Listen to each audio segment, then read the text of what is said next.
When I first went vegan, giving up cheese was the hardest thing for me, and now I love vegan cheese so much. It's easy to make, and I'm going to show you 5 amazing recipes for all different kinds of vegan cheeses in this video. Hair is up, so you know we mean business. The first recipe I want to share with you is for a vegan nacho cheese. This is made with potatoes, lentils. It is gluten and soy free, and obviously dairy free and nut free, and it is so good. I really love how you're sneaking in tons of nutrients with this one. So it's a good one. Let's make it. To make this cheese, you need to start by cutting up 1 gold potato. You can use a russet too, but I prefer Yukon Gold. You can leave the skin on, it's totally fine. Place this in a pot, and then you're just gonna need some red lentils. And this is the base of our vegan nacho cheese. And you'll just cover it with some water and let that boil for about 20 minutes until everything is nice and soft at a high heat. Then transfer that into a high-speed blender. So you'll pop all of this in, and it should be nice and mushy. That's what we want. Then we have a bunch of seasonings here, and we'll throw those in. We got some nutritional yeast, and I'm going to add in some salt and a little bit of buffalo sauce for a kick and some tanginess. And then you'll just blend this all up until it is nice and creamy and smooth. And don't worry, the blender, as long as you're using a high-speed blender, can handle this. And it always comes out so good. Like, I love watching it just turn inside the blender to see how it like changes, you know. So you're gonna open up the blender. I felt like you need a little more salt and buffalo sauce after tasting it, so I just add that in, and then I re-blended. So don't be afraid to add things into your preference, and that's it. And then you have this amazing vegan nacho cheese. Like, are you kidding? Look at that consistency and texture. Now this is definitely a best enjoyed when fresh. If it sits out, it may develop like a little skin. You can always just move a spoon around in there, and of course we've got to dive in and take a dip. I love how it tastes. It just really tastes like nacho cheesy to me. The next vegan cheese we're going to make is a tofu feta. This is a really cool recipe because it's literally just blocks of tofu, but it really comes out salty, briny. We let this take a while to sit in a brine, to sit in a marinade, and then you're left with an amazing vegan tofu feta that tastes really, really good, and the texture is different. It's really cool. Like, it feels like smooth. You won't understand what I mean until you try it, but it's so good. So let's do it. Don't let this recipe intimidate you because it's a 3-day process. It's super easy. First day, we're just going to open up our tofu container. I'm using extra firm tofu for this, and then I like to do my little hack of like I cut it open and then I run over the sink, I dump the water out, and then I have my tofu block. So then I put it in my tofu press, and then I'm just going to press it for like 5-ish minutes just to get some of that extra water out. It'll help the tofu have space to absorb the brine and the marinade better. So it is important to press your tofu for this one, unfortunately. I try to avoid pressing tofu as much as I can, but we got to do it this time. So take it off, empty it out, and like look at all of that water that's in there. That would have been blocking our brine and marinade from being absorbed. And then I also just like to wrap it up in a paper towel and kind of give it like one more extra little squeeze. So, and you're just going to cut this up into about 1-inch cubes. Very easy. I mean, if you want to cut them up smaller, you definitely can. It depends on how big you want them, but I did like the size of the piece of tofu feta. And if you want to turn this into crumbles, like feta crumbles, you could do that too. So just you would crumble the tofu up. So once I got my cubes, I'm just going to pop them into a container that has a lid because this is going to get stored in the fridge. So just get all those little tofu cubes in there. And then we're going to make a brine. So you just need to fill your container up with enough water. So I needed 2 cups of water. You might need 3 if you're using a bigger one. Then you'll add in 2 teaspoons of salt. So it just needs to be equal amounts salt to water. So if you did 3 cups of water, you would do 3 teaspoons of salt. And we're also going to add in 2 teaspoons of red wine vinegar. And you would also up that as well. So pop that in the fridge, leave it overnight. Second day. Nothing is going to look too different, but the tofu may feel a little bit different. Also, it's very important you dump out half of the brine as you move it. I'm just kidding. But we are actually going to empty out about half of it anyway, so it wasn't that big of a deal. Cut your lemon in half, and I'm just going to add in my lemon juice. I'm doing the little trick where you cover it with your hand so you don't get any pits in there. And then we're going to add in some olive oil, and we're going to add in red wine vinegar, and then you're going to add in some oregano, dried oregano, and then a little more salt because feta is a salty cheese, so we need to replicate that. And that's it. Now this goes back in the fridge again for 24 hours or for as long as you want it to sit in the marinade for. But I recommend at least 24 hours. So pop that back in the fridge, and now it is finally our day to eat it. And I have to tell you, this was so good. Like, I actually could not just stop eating it right out of the container, and I also could not believe that it was tofu. Like, The consistency of it changes, the texture, it's just so good. Now you could do whatever you want with your vegan feta. I'll show you how to make a super quick, easy little salad with it, but let's just take a little bite.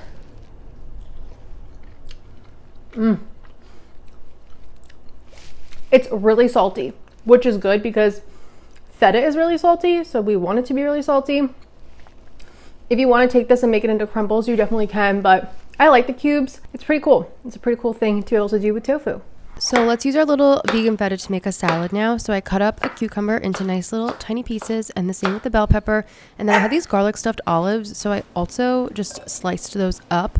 I put it in a bowl, and then I added in my vegan feta, the star of the show, added some red pepper flakes, a little red wine vinegar, olive oil, salt, and this is so good. This is obviously like a little play on a Greek salad, if you will, but it's just delicious. And some fresh basil that I grew in my little arrow garden, which is so cool, by the way. If you've never seen those, they're really awesome. And yeah, there's our vegan feta in action. Next vegan cheese that we're going to be making is a vegan ricotta, and we've made this before on the channel, but I've never like truly given it just a little bit of a dedicated segment and a dedicated blog post. So it's super easy. It's only 4 ingredients, and everybody that I've shared this with, like if you put it in lasagna or a pasta, stuffed shells, something like that, they literally are like, what is the ricotta in here? Because it tastes like ricotta. So it's really good. In all my years of vegan ricotta making, I have played around with using firm and extra firm tofu. I prefer it with firm, but you can also use extra firm. I'm just going to use half a block, but you can of course use the whole block if you're making like a lasagna or something. You can double, triple this amount.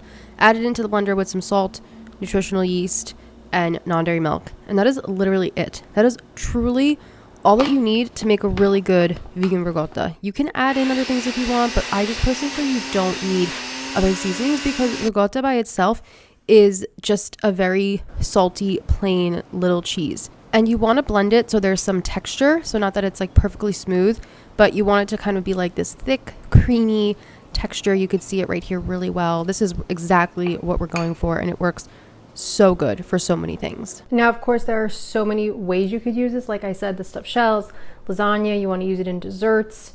I mean, anywhere you want to use ricotta, you can put it on toast. It's so good. It really has the right consistency. You could use it in calzones. I mean, there's like literally so many ways you could use it. I'm actually just going to dollop it on top of some pasta with sauce because it makes it creamy and delicious. It is so good. I use it a lot in my cookbook, Plentiful. We use it a lot on the blog. So zucchini lasagna roll-ups, a recipe you need to know how to make because it's like a staple. Our next vegan cheese recipe is going to be for my ooey gooey vegan mozzarella. And this might be a recipe that some of you guys have found me from. This is actually my most popular video on YouTube, is my vegan pizza recipe, which features this recipe for the cauliflower mozzarella. I came up with this recipe in 2017. It was in a little ebook that I was selling, 8 vegan recipes, and then I finally put it out to the world in, I don't know, 2018 or something like that, and it has been a really popular one ever since. It is probably one of my most viral recipes, but I definitely wanted to include it in this video because if you haven't seen it, if you don't know about it, it's a really good one. Just to answer some commonly asked questions about it. No, it doesn't taste like cauliflower. People who don't even like cauliflower have made this and really enjoyed it. No, you can't skip out on the tapioca flour because that is what gives it the gooey stretchiness. And yeah, I mean, other things will be covered in the blog post, but those are like my 2 biggest asked questions about this. And this recipe is also in Plentiful. We use it in lots of things in here. We use it in the homemade manigot. It's used in the deep dish pizza, in the vegan lasagna. So it's everywhere in this book. It's a great recipe. It's a great staple. And yeah, if you want my cookbook, it's always linked in the description box. But I really wanted to share this with you guys. All right, you're going to start off with a head of cauliflower. You're going to take off the greens and cut it in half. Now, the recipe calls for 300 grams or about 10.5 ounces of cauliflower. That is about half of a regular head. If you have a kitchen scale, I advise you to use it, but you don't need to. Then I'm going to cut it into little florets, pop it into my pot, and then we will fill it with water and let it boil on the stove for about 30 minutes. Letting it boil for that long helps some of that cauliflower taste to come out. And we also need it really soft for blending. So once it looks like this, I'll drain it out, and now we can add everything into the blender. So of course I'll scoop that cauliflower in there first, nutritional yeast, another star of this video. We've used it in every recipe, and salt. And then we're going to add in some non-dairy milk, unsweetened, unflavored, and of course the tapioca starch. And then you're just going to blend this up until it is creamy and smooth. It'll look like this. And now this is where the magic is going to happen. You're going to pour it back into that pot, bring it back to the stove. Cook it on the stove for about 5 minutes on a medium high to medium low heat, depending on your stove, and whisk it continuously. This is what makes it thick and gooey and stretchy. And this is where the tapioca flour is getting activated. So it is super important to just keep whisking it. Even if you feel like it's not getting thicker, it will. Look at that. Now that we have it made, you know, like I said, you could use this everywhere. Enchiladas, pizza, lasagna, really anywhere you want a melty vegan cheese, you could use this in a pasta bake. You could use it for mac and cheese, but I guess we'll make a little pizza with it real quick just so you guys can really see it in action. To make a little pizza with it, I just took a pita, adding some tomato sauce on top, and then you'll start to spread the vegan cheese. It is very sticky, so it can be a little bit difficult, so don't feel frustrated. And you can actually eat this vegan cheese just as is because it's already cooked, but if you're making like a pizza or a lasagna or something, then you're going to want to bake it. And now I just add a little bit of pepper flakes and parsley on top just because. Let's cut this up and you will see an amazing cheese pull. Look at that. So good. This vegan cheese is amazing. All right, we got our cute little pizza here. It's just a little pita bread pizza, but I just really wanted to show you guys the mozzarella in action and give you a little taste test. It's literally the tiniest. Look at how little this is. It's so good. I mean, honestly, it's salty, it's creamy.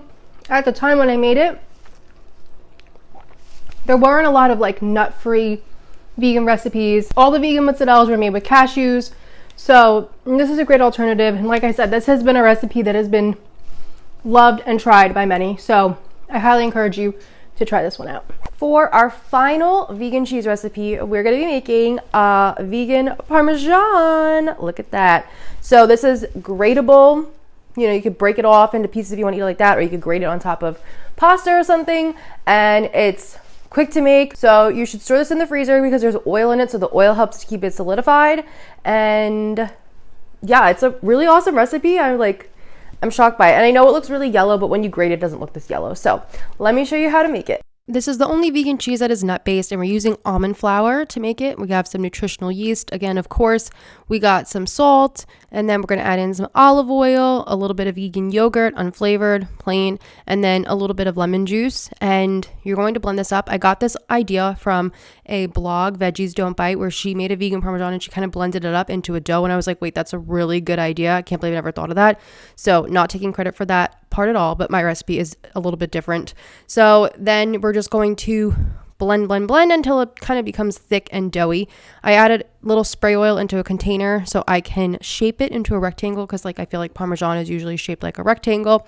So I just pushed it there with my spatula. Pop this in the freezer for about an hour or so before you try to grate it because it's going to be too soft. The oil that's in there helps to make it a little bit harder. So this was like 2 hours of it sitting there, and I took it out. And this is a great because you can grate it if you want to, of course, but you could also kind of use it as a cheese board cheese, break it up into little chunks. It was so delicious. And as you could see, I just grated a little bit, but you could grate this on top of anything you want, or like I said, you could break it up. So this is a really fun little recipe to make. I really enjoyed it. I really hope you guys give it a go. So I have a piece of our vegan Parmesan right here, and we'll do a little taste test. So the one thing I will say, as this sits out, it gets softer. So it's kind of important to keep it in the fridge. It's salty, it's cheesy, and I think it's really good. I like eating it like this. I'm excited to use this on, pastas, pizzas, soups, anywhere. But I think it's great because you could just keep it all in the freezer and just always have it in there. So this is a fun one. All right, everybody, and those were our 5 vegan cheese recipes. I really hope you try them out. They're all so good. I sort of impressed myself with how good they were, especially some of them that I've never made before. That tofu feta, it's I'm gonna make it all the time. It's so good. So as always, the full write-out recipes are on the blog, links in the description box. I also put all the ingredients down below, and I link anything I think you may need. Thank you so much for watching. Thank you so much for being here. Happy New Year, and I'll see you soon in another video. Bye.